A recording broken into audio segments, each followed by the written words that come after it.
e vamos começar a falar sobre o Flamengo a partir de agora, que, pelo menos para mim, Mansur, não fez um bom jogo, mas conseguiu um resultado importantíssimo. 1-0, né, até os momentos finais do jogo aí, parecia um resultado que talvez fosse exigir muito do Flamengo na altitude. 2-0 com o gol de cabeça do Léo Pereira, me parece dar um conforto bastante razoável para o Flamengo tentar administrar altitude, lesões e questões a mais, Mansur. Boa noite. Boa noite, Felipe. Boa noite, Alex, todo mundo que assiste o Troca. Primeiro, essa questão do placar se dá um pouco mais de conforto, um pouco menos. A coisa mais difícil nesse momento, numa eliminatória dessa, em que o segundo jogo te reserva uma circunstância tão atípica em relação ao primeiro, é você precificar, entre aspas, a altitude, né? Quantos gols te dão uma garantia suficiente? 3, 4, 2 tá bom? É muito difícil imaginar o que vai ser o jogo, né? Vai depender muito de como vai encaixar, se o Flamengo encaixa a marcação bem no início, ou se toma um gol cedo, se fica pendurado, se o time consegue ficar um pouco mais com a bola, segurar, fazer o adversário correr. É muito difícil imaginar. E a grande questão, e uma das questões para mim que influenciaram muito no jogo de hoje, também era essa, né? Era a sensação de que nenhum resultado era suficiente, nenhum resultado era bom o bastante. Isso gera ansiedade, isso gera pressa, isso gera um jogo muito acelerado em alguns momentos. Aliás, essa é uma discussão sobre o Flamengo hoje, como o Flamengo tenta fazer a bola chegar muito rápido no campo ofensivo, acelera, alonga, passe, não se junta tanto para jogar. Isso tem prejudicado o time no sentido de ter um volume de jogo, uma continuidade de ataque, no segundo tempo conseguir um pouco mais, ficar mais no campo ofensivo, mas faltava alguma coisa em termos de criação, de articulação, de jogada, de coordenação para infiltrar na defesa, em alguns momentos com muito cruzamento, muita bola alta. Não foi um grande jogo do Flamengo, houve poucos momentos em que o Flamengo fez uma partida de grande nível. No mais, acho que precisa ser destacado, e não vale só para a Libertadores, porque o impacto é do Campeonato Brasileiro, tem o Flamengo e Botafogo no fim de semana, em que o Flamengo agora contabiliza problemas, né? É impressionante como, no momento mais importante do calendário, o futebol brasileiro é uma sucessão de times, uma lista longa de times contabilizando os seus problemas médicos, né? O Botafogo, por exemplo, é um deles. Tem vários jogadores fora, a gente, nos últimos jogos, vem falando sobre isso. A CBF, que devia oferecer um calendário que favorecesse seus filiados, faz isso, sabota a participação da Libertadores, sabota o Campeonato Brasileiro, porque o clássico do fim de semana vai ser impactado, mas é assim que o futebol brasileiro vai tentando funcionar, fingindo que vive um regime racional de funcionamento. Isso é absolutamente lamentável, né? Os times capengando, né? Nesse momento da temporada, a questão física tem pesado. Quase nenhum time vive o seu melhor momento de rendimento desse instante. Justamente quando começam as competições, a fase de mata-mata da Libertadores. Teoricamente era para você ver o supra-sumo do futebol, né? Você vai se preparar para a reta final da temporada. Não tem ninguém no seu melhor momento técnico. Pois é, hoje o Flamengo, você que está mais desatento por aí, não acompanhou o jogo, o Flamengo perdeu 2 jogadores, né, por lesão. Logo no começo do jogo, no primeiro tempo ainda o Pedro sentiu a parte posterior da coxa, saiu machucado, vinha fazendo um bom jogo o Pedro até ali, entrou o Gabigol no seu lugar. No segundo tempo, no final do jogo, o Gabigol também sentiu a parte posterior da coxa, ambos em arrancadas, né? Em momentos em que eles estavam usando perto ali da sua velocidade máxima, sentiram lesões musculares e devem ficar um tempo afastados, esperar os exames, né? Para ver qual o grau das lesões musculares, para a gente ter uma ideia de quanto tempo eles ficaram afastados. Fora Vinha, que hoje foi operado, né? Ligamento cruzado do joelho, ou seja, a temporada acabou para o Vinha, só 2025. E ainda o Cebolinha, que rompeu o tendão de Aquiles, também passou por cirurgia, não costuma demorar tanto quanto uma lesão de cruzado, mas vai também passar um bom tempo no estaleiro. Alex, boa noite, bem-vindo ao Troca de Passes. O que dizer desse Flamengo que hoje, diante de 65 mil pessoas, fez 2-0 no Bolívar, Alex? Bom, boa noite, Felipe, Mansur, todo mundo que está em casa. É assim, cara, os 2-0... era um mínimo importante para se fazer, mas não tem como ter ideia do que vai acontecer, obviamente, lá em cima, como que o Flamengo vai reagir e como que nesse dia também o próprio Bolívar, que tem um bom time, que ele pode incomodar sim, essa capacidade, a gente já vem falando aqui, que é isso que pode atrapalhar muito mais junto com a altitude, quando o Bolívar e times lá de cima tinham equipes até inferiores tecnicamente, eles já davam muito trabalho, porque realmente altera muito uma condição normal de jogo. Aí, se perdendo esses jogadores importantes, infelizmente, ele não tem nada que possa se fazer com o calendário, mas a lesão de cruzado e do tendão de Aquiles. O tendão, você falou, pode ser menos, mas depende da situação também. É muito difícil a readaptação para caminhar, voltar a correr. Então pode ser que demore também de 8 a 10 meses. Aí tem protocolos que acabam defendendo. As lesões musculares, você acaba... mais aleatórias. E você não sabe, porque realmente um sprint, infelizmente, ele pode acontecer, já que o calendário ele não é ideal. O Flamengo, acho que no começo, ele fez o que tinha que fazer, pressionou, né? Daquela maneira, até a gente conversando lá em cima, imaginei que tem jogos até que o Flamengo não tem essa volúpia, né? Essa intensidade de início como mandante. E tem um time que pode se impor, né? Impor até emocionalmente quando faz isso. E o Bolívar não sentiu isso.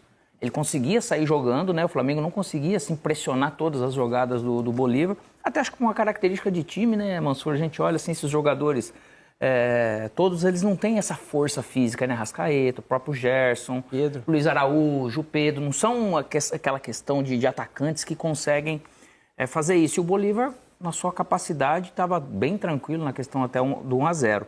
Agora, realmente, o 2-0 é muito interessante, mas a altitude, cara, lá em La Paz é um negócio que deixa a gente com muita dúvida. E você tem que uma condição emocional muito grande, até para não transformar isso em pior, né? Tem que se preparar muito antes para saber o que você vai enfrentar. E aí tem jogadores e tem a comissão que já participou de alguns jogos lá em altitude para poder saber enfrentar da melhor maneira e tirar proveito desses 2-0 que eles fizeram em casa. A gente estava comentando um pouco aqui sobre o calendário, né? Vejam vocês, por montagem de calendário, ninguém imaginava que ia acontecer também, mas já se sabia que a gente teria as oitavas de final da Copa Libertadores, de Sul-Americana, nesse período do ano.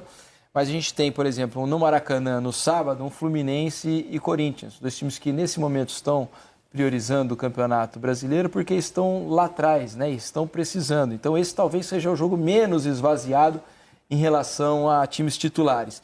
Mas tem um clássico Palmeiras e São Paulo, a ver o que vai acontecer no Allianz Parque, né? Esse jogo que é domingo, 4 da tarde. O Palmeiras tendo que reverter uma derrota e o São Paulo vindo de um 0-0. Exatamente. E um Botafogo e Flamengo, né? No estádio Newton Santos. Veja você que são 3 jogos, 3 clássicos super importantes e que devido a esse nosso calendário estranho, para dizer o mínimo, os jogos não poderão ter os seus principais jogadores porque estão no meio de 2 decisões da Libertadores. Enfim, coisas do nosso futebol. Falando sobre o jogo do Flamengo em si hoje, né? Achei que o melhor momento do Flamengo foram os 15 minutos iniciais, né? O Flamengo começou sufocando, falei, opa, tá com cara... Tivesse feito gol logo ali, Isso, assim, né? Tá com cara de que vai ser assim o tom do jogo. Aí o Flamengo criou uma ou 2 boas chances, depois o jogo foi, né, se acalmando, o Bolívar foi conseguindo conter o Flamengo e ficou, para mim, ô Mansur, um jogo muito em banho-maria até o final, né? Com o Flamengo mais com a bola, como era de se esperar, mas chances reais de gol, por exemplo, o goleiro do Bolívar só foi aparecer Carlinhos. No segundo tempo, no chute do Carlinhos, né, na cabeçada do Carlinhos, em que ele fez uma boa defesa. Fora essa defesa, mais nenhuma, né? Pelo menos não me lembro. Vamos lá. Eu acho que o jogo teve as suas fases, né? Os primeiros 15 minutos, eu concordo que foram os que o Flamengo... Porque o Flamengo teve mais capacidade de articulação de jogada para criar a partir... de tirar proveito da posição dos jogadores, da sua forma de se organizar em campo. Conseguia chegar com 5 por vezes 6 jogadores contra uma linha defensiva com 4 homens. Por vezes ele conseguia espaçar, criar espaço por dentro. A presença do Pedro fazendo muito bem esse papel do pivô para os meias que viessem de trás, fosse o Arrascaeta, fosse o De La Cruz. Gerson e Luiz Araújo circulando, por vezes se encontrando no mesmo lado do campo, mais o Gerson atravessando, Gerson iniciando o lado direito, o Gerson e o Luiz Araújo pelo lado esquerdo. O Flamengo fez 15 minutos bastante convincentes que, se mantivessem o padrão, podiam conduzir o Flamengo até um placar mais elástico. Qual foi a minha sensação? Eu acho que esse Flamengo ele já tem uma tendência, por vezes, a tentar acelerar muito a solução das jogadas. Isso faz com que o time, por vezes, não se agrupe, se separe em campo, dê um ar mais descontrolado ao jogo. Hoje, talvez, não sei se o Flamengo se preparou ou esperava um Bolívar, todo ele retrancado atrás. Porque foi um Bolívar, no primeiro tempo, mais próximo do Bolívar da fase de grupos do que de um Bolívar do segundo tempo, por exemplo, esse mais fechado atrás. O Bolívar, no primeiro tempo, era linha de defensiva adiantada, pouco coordenada para defender a profundidade, e um time que saía para o jogo e oferecia alguns espaços. Ao ver os espaços, me pareceu que o Flamengo começou a ficar ansioso para colocar essa bola às costas dos defensores, lançando essa bola rapidamente. Sem se preparar para tirar vantagem. O lance do gol do Luiz Araújo é um momento em que o Flamengo, ali sim, exemplarmente, tira vantagem dessa linha adiantada. Troca de passe curta, jogador tocando, o outro dando apoio de costas, toca e passa. Terceiro homem que passa, que eles falam. Exatamente, terceiro homem que recebe e passa. E ali o Luiz Araújo saiu em condições. Mas foi a única vez em que o Flamengo construiu esse tipo de jogada para tirar vantagem dessa linha alta e atacar em profundidade. No mais, era um time ansioso. O segundo tempo, o Bolívar começa a fazer trocas, né? Tira jogador de frente, coloca jogador para defender mais, e aí vai se fechando atrás. O Flamengo teve muito controle, retomada rápida da bola, um enorme volume. Mas, para mim, faltou um pouco de coordenação para transformar isso em chance de gol. Nos últimos metros, né? Sobrou, aí teve muito cruzamento, teve muito abafa e menos, talvez... E teve momentos que eles chegavam com pouca gente. O Flamengo chegou com pouca gente, muitas vezes na área, até no segundo tempo, se for ver, né, cara? E o Oviedo, ele conseguiu dar esse trabalho nessa bola de desafogo, né, cara? O centroavante, impressionante, dando... Meus queridos e minhas queridas, o Flamengo teve mais sorte do que juízo. Esse placar de 2-0 aí, no apagar das luzes, o gol de Léo Pereira de cabeça, ajudou muito o Flamengo para o próximo jogo na altitude contra o Bolívar.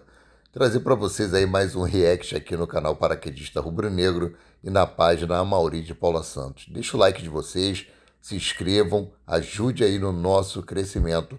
Sem mais delongas, vamos pro vídeo. Todo desenho antes do jogo, todo papo antes do jogo era aquela coisa, altitude na volta, tem que tentar fazer 3, 4, placar elástico. A gente sabe a dificuldade lá, mas a gente precisa entender também que tem um jogo aqui antes. E pro desenho do jogo que foi, um Flamengo muito ansioso no primeiro tempo, justamente por causa desse papo. Tem que atacar, tem que fazer, porque uma coisa é naturalmente, a partir da sua ideia de jogo bem executada, você criar para fazer 1, 2, 3, a gente pega aquele jogo de Palmeiras, de Copa do Brasil, jogo de ida, você poderia ter feito muito mais no primeiro tempo, naturalmente.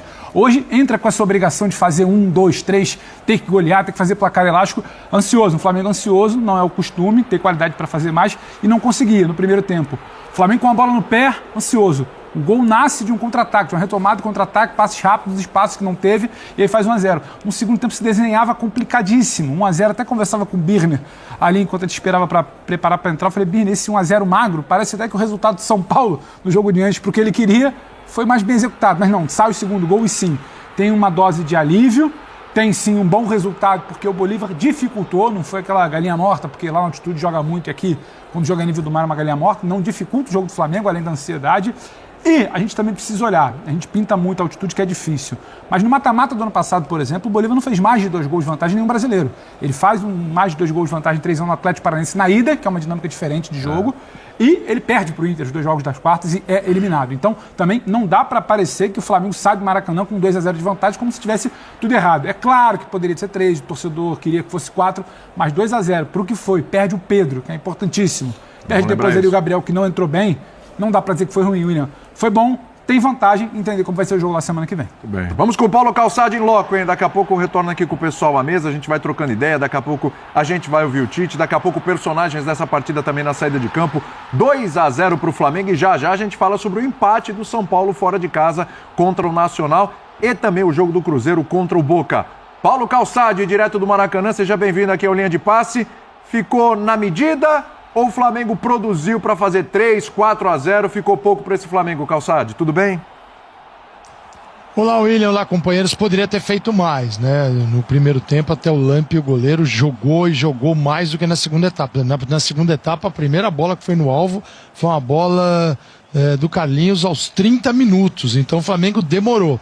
Mas assim, eu esperava mais do Flamengo. Um comportamento melhor, com mais intensidade. Um jogo com mais vibração. Porque o mata-mata traz muita emoção, o torcedor fica tenso, mas é preciso olhar para a partida. Claro que o resultado 2-0, ele não pode ser regulado em função de uma expectativa de 3, de 4, né? Se esperava mais, como o jogo da primeira fase. Então foi 2, o Flamengo, que terrível. Nada disso. 2-0 ainda é um bom resultado, vai jogar com essa vantagem na altitude e tem um fator que é fundamental. Acho que deixa o torcedor rubro-negro um pouquinho mais confiante e mais feliz. O Bolívar tomou o gol em todos os jogos na primeira fase, em casa. Tomou de todo mundo. Tomou do Milionários, tomou do Palestino, tomou do Flamengo. Então é uma equipe que em casa dificilmente fica sem tomar gol. Então isso é importante, porque agora nós vamos contar as vantagens a partir dos gols marcados, né? Um 3-0 é diferente de um 2-1, porque os dois valem 3 pontos, mas e os gols? Então se o Flamengo chegar lá marcar um gol, o Flamengo vai ter uma vantagem, o Flamengo vai exigir mais do adversário, e é possível. É que a altitude, cara, assim, é muito fácil quando a gente não convive com isso, não é um atleta de alto rendimento, ficar conceituando sobre altitude sem ver a sua performance afetada por ela. Mas o Flamengo já tem a lição da primeira fase, dá para chegar lá, dificultar a partida e sair classificado. Agora, era esperado mais? Sim. O adversário, no segundo tempo, marcou melhor do que o Flamengo foi capaz de furar esse bloqueio. Então isso me decepcionou um pouquinho, que eu esperava o Flamengo com mais vibração. E o que a gente viu foi uma equipe cansada, às vezes parada. Você olhava, assim, o time do Flamengo entrava na última linha do Bolívar, entrava ali com o Gabigol, enquanto esteve em campo, com o Carlinhos, chegava Arrascaeta, o Luiz Araújo, e a movimentação para gerar infiltração, a ruptura. Isso não havia. Então, mas tudo bem. 2-0, a Libertadores é feita disso também, de jogos que não são tão bem jogados, mas a vitória vem. E a vitória veio num jogo em que o Flamengo, a gente sabe, já teve partidas melhores, com times mais difíceis aqui no Maracanã. Muito bem. Vamos ouvir personagens do jogo? Léo Pereira, autor do segundo gol, Arrascaeta, também importante na partida, e a gente volta aqui para debater o jogo. Léo, deu para ver que o Flamengo insistentemente buscava mais de um gol de diferença, pelo menos, provavelmente por conta do jogo ser na altitude, na volta. Dá para falar um pouquinho, qual era o sentimento de vocês mesmo ali com aquele 1-0? Dá para ver que era um senso de urgência maior até do que em outros jogos. A gente sabe que no último jogo que a gente jogou contra eles, a gente fez um começo de jogo muito forte e a gente buscou isso nesse jogo de hoje. A gente conseguiu o gol. Claro que a gente queria uma vantagem maior, mas a gente fica feliz pelo 2-0, a gente fica feliz por não sofrer gols, que é importante também. Então a gente esperava fazer um grande jogo, conseguir ampliar ainda mais o resultado, mas agora é pensar já no Botafogo no final de semana. A gente sabe que é um calendário pesado, o calendário brasileiro, e a gente tem que se recuperar agora e depois pensar no jogo de volta. E essa saída do Pedro aí com contusão, quanto preocupa você? A gente sabe da importância dele, né? O jogador que decide muito pra gente, e com certeza a gente espera. Eu não sei o que aconteceu ali na lesão dele, não sei como é que foi o grau, mas tomara que não seja nada demais, que ele possa nos ajudar aí no final de semana e depois no jogo de volta. Quanto vocês trabalharam na cabeça que esse confronto vocês precisavam abrir bastante no primeiro jogo, especialmente por conta da altitude na segunda etapa, que é muito difícil jogar lá. Dava para perceber que vocês tinham uma urgência em campo de ampliar esse placar. Com certeza, a gente sabe das dificuldades que vamos ter que lá. Por isso a gente tentou desde o minuto 1 ir atrás do gol em busca. E às vezes talvez nos precipitamos um pouquinho nisso. Agora é descansar, estar focado 100% mentalizado que lá vai ser um jogo difícil, mas a gente tem que ir lá para tentar classificar. Houve uma lesão do Pedro ali, provavelmente a gente não sabe, ele saiu com a mão na coxa. Quanto isso preocupa vocês para a sequência da temporada? E até o Gabi saiu sentindo um pouquinho também essa questão do calendário também. Infelizmente, como acabei de falar agora, fico triste porque a gente quer estar em todas as competições, brigar por tudo, mas o calendário brasileiro é muito difícil. É inumano a gente jogar cada 3, 4 dias, jogo muito pegado. À medida que vai passando a temporada, as lesões vêm. Então, seria bom a gente, se puderam rever isso um pouquinho, porque a gente, não só o nosso time, senão todo jogador sofre com isso, é uma pena. Bom lembrar, né, que exceção feita ao Peñarol, que fez 4-0 no Strongest, ninguém conseguiu fazer 2 gols de diferença nessa fase da Libertadores. Ninguém. A gente encerrou aí os jogos de ida de oitavas de final. O Flamengo conseguiu, o Peñarol fez os 4, mas ninguém. Tudo um golzinho de diferença ali, ou empates. Essa é a realidade dessa fase, para ver como... Os times que vão jogar na altitude fizeram pelo menos 2 gols de vantagem. Exatamente. Esses conseguiram. Os outros, para você ver o nível de dificuldade aí dessa fase da Libertadores. Daí para frente é assim, né? Você ia falar, Birner, boa noite para você. Boa noite a você, ao Pedro, Elton, Jean, aos fãs e aos fãs do esporte. Era tão importante o segundo gol que em dado momento o Tite troca o Eric pelo Carlinhos. Foi. Né? Ali ficou muito claro, ali a gente tinha 25 minutos mais ou menos do segundo tempo. 26, para ser. Obrigado, Pedro. Ficou claro que o Tite achava 1-0 o resultado ruim. Ruim mesmo. Acho que o Flamengo entrou em campo para ganhar por pelo menos 2 gols de vantagem. A questão da altitude não é só que o jogo é mais difícil, porque o jogo é muito imprevisível, atípico, porque tem as reações fisiológicas dos atletas e o técnico tem pouco como controlar isso antes, fazer previsões, né? Então era importante abrir uma vantagem, 2 gols, eu concordo com o Calçade, concordo com o Pedro, acho que 2-0 é um bom resultado, não é um resultado excelente, dá ao Flamengo sim um favoritismo, aumenta um pouco mais o favoritismo do Flamengo, que já era considerável antes da decisão. Só discordo um pouquinho, eu acho que não faltou o empenho para o Flamengo. Eu acho, muito do que o Pedro falou na abertura. Em dado momento, como o Flamengo queria fazer muitos gols, não conseguir fazer gols no primeiro tempo, aproveitar as chances e a dificuldade de criar, foi gerando um time que pensava menos ao tomar decisões de como chegar ao gol. Então, no segundo tempo, parecia que era muito, eu vou tentar aqui, eu vou tentar ali, de qualquer jeito. E aí faltou o que o Calçade disse, a movimentação, a inteligência, o pragmatismo para você coletivamente fazer os gols.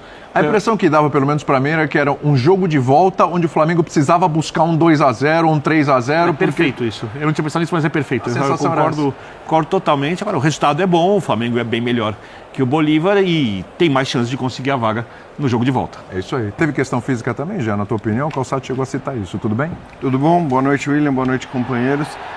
Eu acho que sim, embora no segundo tempo, também o Bolívar, né, e o Calçade até chamou atenção disso na transmissão, recuou tanto, né, se colocou tanto dentro da área que acho que a questão física, você já não tinha mais longas distâncias percorridas, era um jogo ali de ataque contra a defesa, tentando no abafa, de fato, talvez sem tantas ideias. Aí a gente só ressaltar, né, porque o gol sai, o Flamengo começa o jogo muito bem, mas muito bem mesmo. Eu achei que ia repetir uma atuação do nível que a gente viu contra o Palmeiras na Copa do Brasil no Maracanã. Essa atuação durou 15, 20 minutos. Ali o Flamengo poderia ter feito 2-3-0 já logo de cara. Depois o gol sai numa jogada que é a jogada da qualidade individual. Porque poucos times podem se dar o luxo de ter 3, 4 jogadores participando de uma jogada desse gol, como participaram, né? De La Cruz, Arrascaeta, o Pedro e o Luiz Araújo. Todos eles muito bem na jogada. Então é o exemplo da qualidade técnica que o time do Flamengo tem. O segundo gol muda completamente para mim a perspectiva do confronto.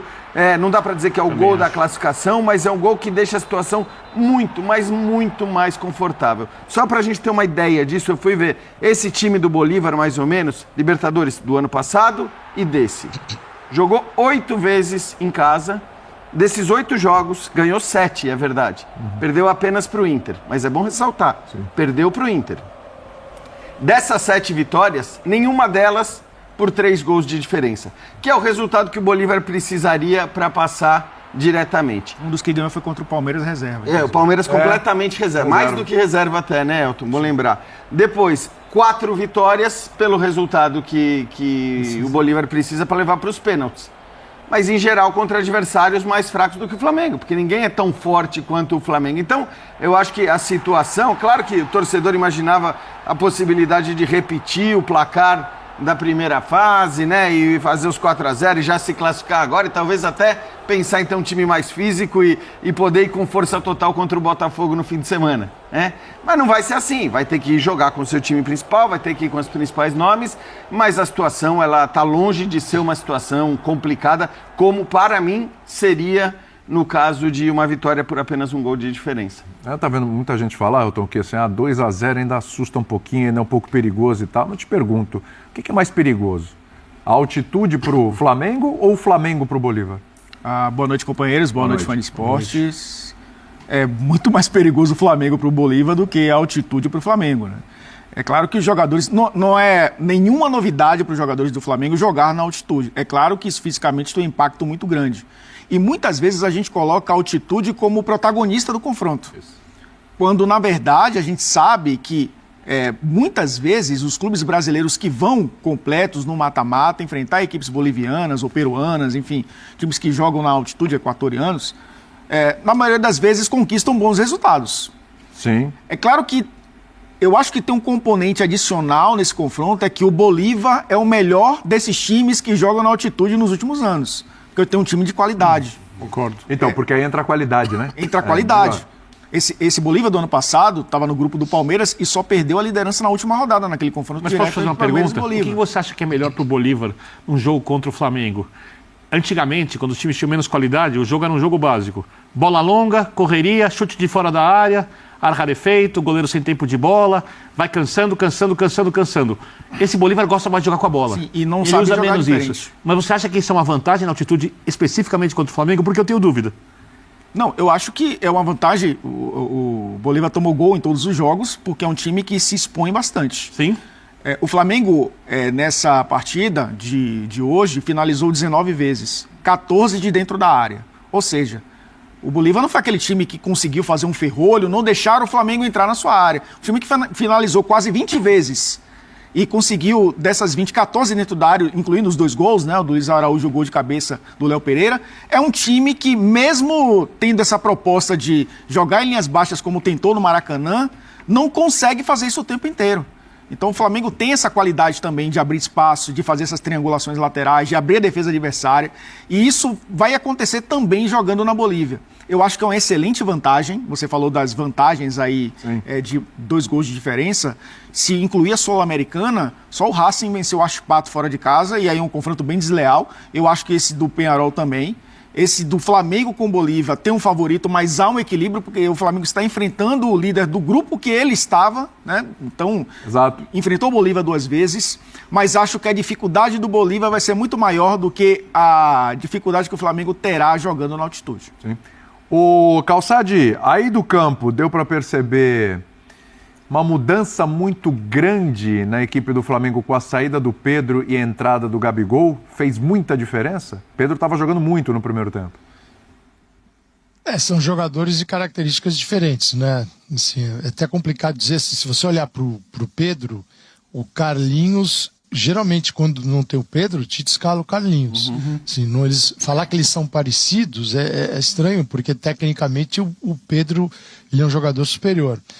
E quando o Pedro se machuca, Gabigol e Carlinhos saem para aquecimento. Falei, num jogo como hoje, não dá para replicar, não, o Carlinhos é parecido com o Pedro, vai ele. Até porque o jogo oferecia a possibilidade de infiltração entre os zagueiros, e isso era uma possibilidade muito boa para o Gabigol.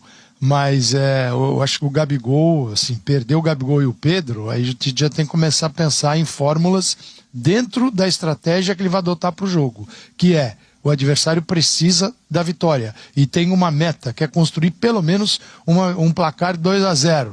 É o mínimo que se espera dele. É isso aí, meus queridos. Como falei, não deixe de dar o like de vocês, não deixe de se inscrever. A gente agora terá problemas muito sérios para escalar o time para o jogo contra o Botafogo no dia 18 no Maracanã, jogo válido pela 23ª rodada do Campeonato Brasileiro. O Pedro se lesionou aí no primeiro tempo, o Gabigol se lesionou também no segundo tempo, e também temos aí a ausência de Everton Cebolinha e temos a ausência de Matias Vinha. Bom que para o jogo contra o Bolívar, na próxima quinta-feira, o Bruno Henrique, né, já vai estar liberado para poder jogar. Ele estava suspenso por ter sido expulso no último jogo do Flamengo pela Libertadores da América. Porém, vai ficar aí com problemas para escalar o jogo contra o Botafogo. Muito desfalque, muitos lesionados. Aí é uma grande chance para o Carlinhos, para o Chola e para Matheus Gonçalves, que podem aí vir ajudar o time. Vamos ver como que Tite vai fazer para poder ajustar esse time. Amanhã, né, o Gabigol e Pedro serão reavaliados para saber o grau das suas lesões. Eu fico por aqui, voltando a qualquer momento com mais informações sobre o rubro-negro mais querido e mais amado do Brasil e do mundo, o Clube de Regatas do Flamengo.